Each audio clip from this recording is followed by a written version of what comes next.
Assalamualaikum warahmatullahi wabarakatuh. Waalaikumsalam warahmatullahi wabarakatuh.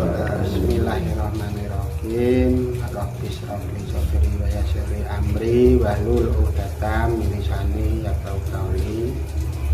Seluruh keluarga Islam di mana berada yang kami hormati, yang seiman dan seagama, semoga selalu dituntun mendapat ridho Allah dan sapaan Rasulullah, dilebihkan dari kodratnya, diberi ilmu laduni, diberi ilmu bijak, mencapai perjalanan umul hisab, menjadi orang-orang yang mendapat rahman rahim Allah seluruh alam semesta.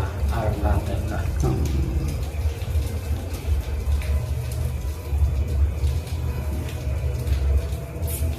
Untuk malam ini kita menjabarkan tentang Al-Quran, masih pesan dari Eyang Sabda Suci atau Eyang Syekh Siti Jenar. Sebab ini yang banyak penyampaiannya dari Eyang Syekh Siti Jenar itu cukup lumayan banyak.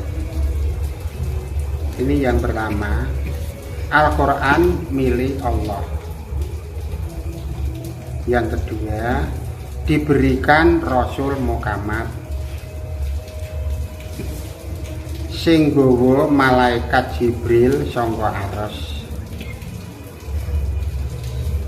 Guru lakune Nabi Khidir, guru laku kanggo pedoman makhluk seluruh alam tentang agama dan keyakinan.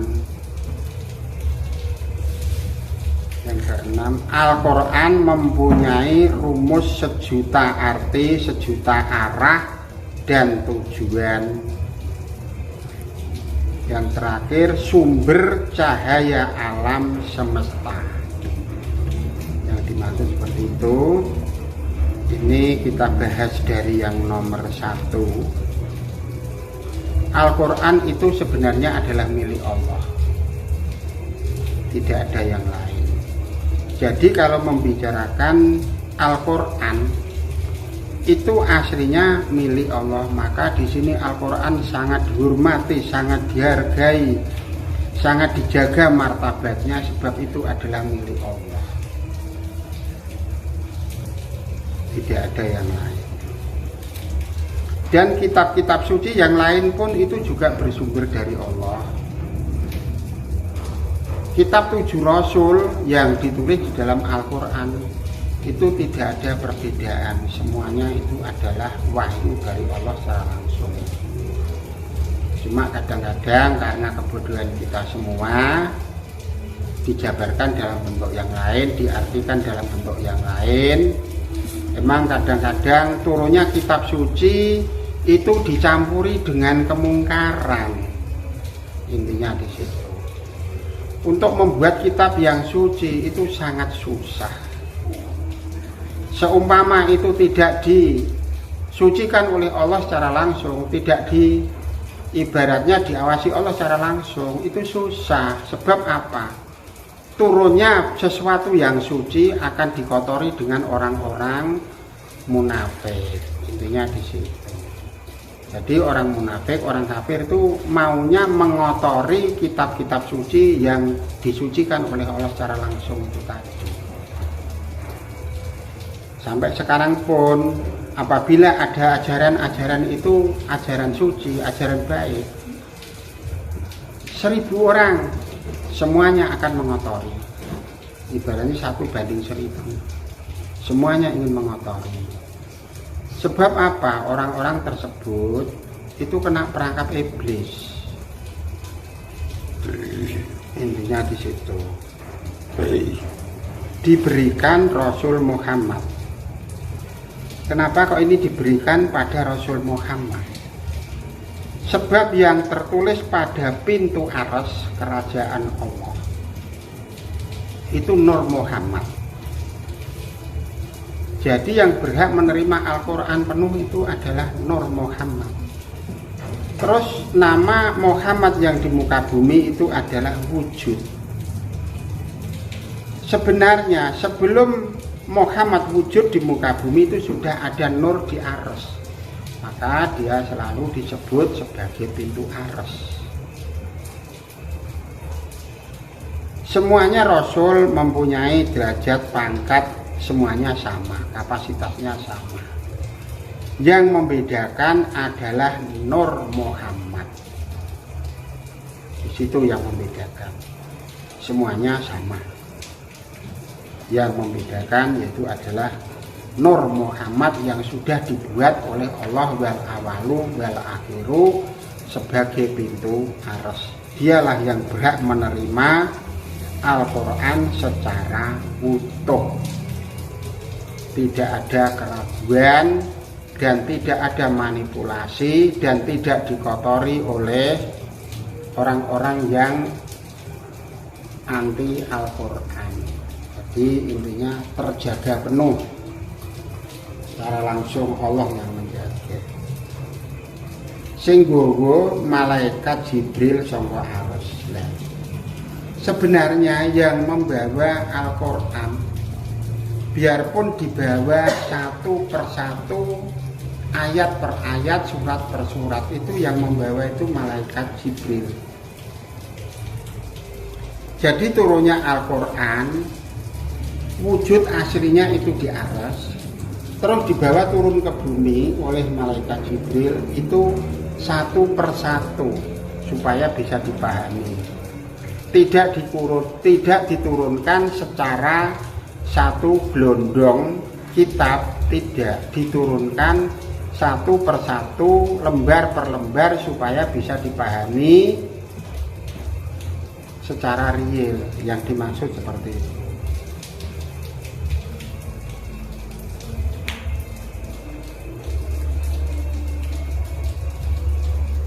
Terus yang nomor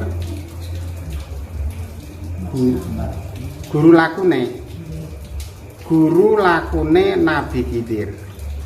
Ibaratnya suatu contoh yang menjalankan perilaku Al-Quran itu Nabi Khidir yang bisa sebagai contoh. Emang Nabi Khidir itu banyak diberi kelebihan-kelebihan oleh Allah. Kalau menyontoh laku sucinya Al-Quran itu adalah Nabi Khidir.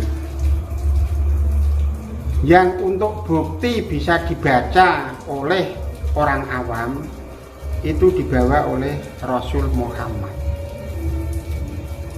Tapi cara menaukidkan asli dari tauhidnya Al-Quran itu yang bisa menjalankan adalah yang Nabi Khidir. Kalau perilaku untuk umum, logika untuk dakwah harus menyontoh dari perilaku Rasul Muhammad. Tapi cara menaukidkan Al-Quran kita berkaca oleh yang Nabi Khidir yang dimaksud seperti itu.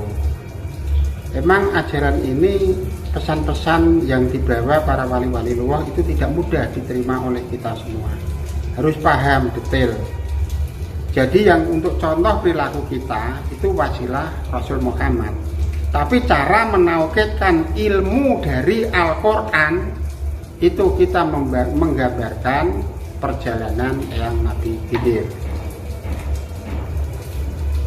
5. Kanggo pedoman makhluk seluruh alam tentang agama dan keyakinan. Jadi Al-Quran diturunkan ke bumi itu adalah sebagai pedoman semua orang yang berakal. Jadi intinya Al-Quran diturunkan ke bumi, wasilah Rasulullah itu sebagai pedoman bagi orang-orang yang berakal sehat. Intinya gitu. Sebab kalau akalnya tidak sehat memahami Al-Quran hancur.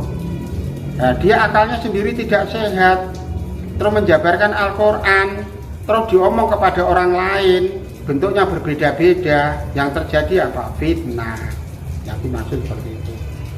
Jadi yang berhak menjabarkan Al-Quran itu harus orang-orang yang berakal sehat, berakhlak suci, berbudi luhur, mencapai akhlakul karimah. Jadi dia menjabarkan Al-Quran itu tidak dicampur dengan nafsu. Kalau kita menjabarkan Al-Quran dicampur dengan nafsu, ya akan rusak. Maka jadi orang iman, jadi orang Islam itu sebenarnya tidak mudah. Kalau ngomong gampang, tapi sebenarnya tidak mudah. Islam bukan kekerasan. Islam adalah agama yang sangat amanah, agama yang sangat santun. Makanya kalau kita ingin diarani orang Islam, harus orangnya amanah, harus santun. Kalau tidak mencapai tingkatan itu, sebenarnya kita malu ngomong tentang iman dan Islam. Dan keyakinan pun jangan dibatasi. Kita kan mempunyai keyakinan yang berbeda-beda, meyakini Islam itu berbeda-beda. Itu adalah haknya masing-masing. Nggak usah harus sama dengan dia. Emangnya dia itu siapanya Allah? Kok menyuruh-nyuruh harus sama dengan keyakinan dia, harus sama dengan akhlaknya dia. Padahal dia sendiri belum tahu diterima atau tidak. Intinya di situ. Kita harus hati-hati, nggak usah istilahnya ngomong dalam-dalam dengan orang lain. Sebab apa? Kita sendiri belum tentu diterima di sisi Allah, terus malah mengajak orang supaya keyakinannya dipakai, ajarannya dipakai. Lah emang dia siapa? Wong dia tidak bisa menentukan nanti di akhirat sana. Kok suruh mengikuti? Kita punya keyakinan yang bagaimana ditekuni, diyakini, jangan sampai berubah. Nanti ditentukan Allah yang pada waktu di alam abadi. Nanti Allah yang menentukan. Tidak usah kita jadi mempunyai keimanan dan keyakinan meletra-meletre, tidak boleh. Malah tidak laku dijual nanti di alam abadi. Jadi keyakinan kita apa yang mencapai tingkat iman kita harus dipegang penuh. Intinya di situ. Tidak usah meletra-meletre. Diomongin wong ini lah rusak, iman kita akan rusak, agama kita akan rusak. Harus benar-benar yakin apa yang kita hadapi, apa yang kita dapat. Intinya di situ. Lah kadang kan banyak orang sering pamer, arahmu salah, kamu salah. Nggak usah diikuti, wong dia sendiri tidak tahu. Intinya di situ.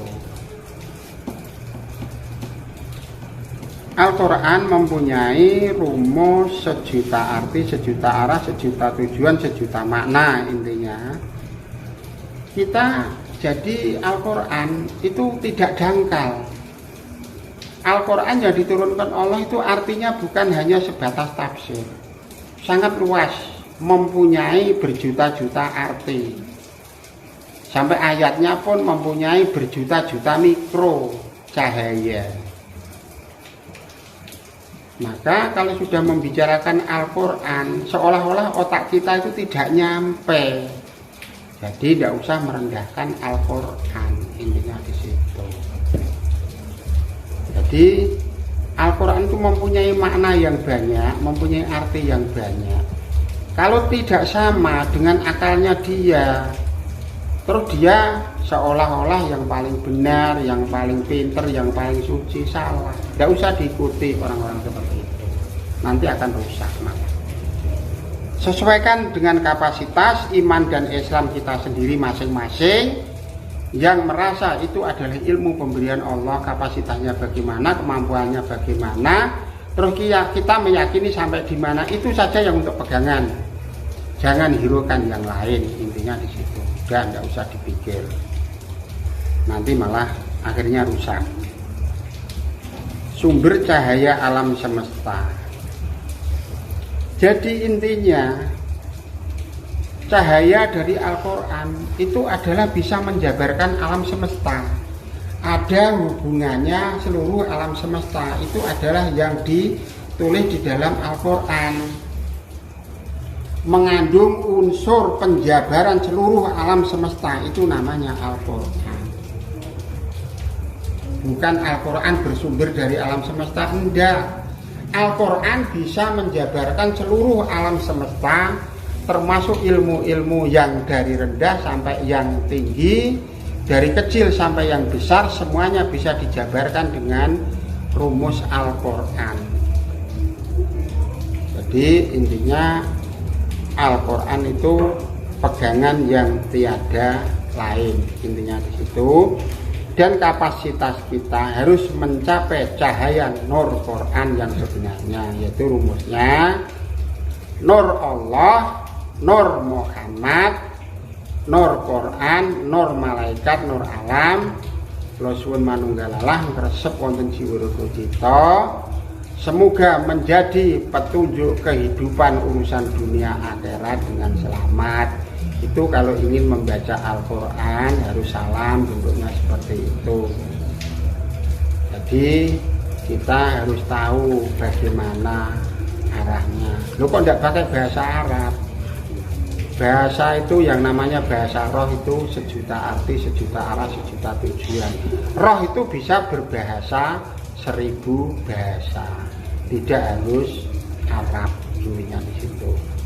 Saya kira penjabaran tentang Al-Quran semoga bermanfaat bagi teman-teman kita yang seiman dan seagama.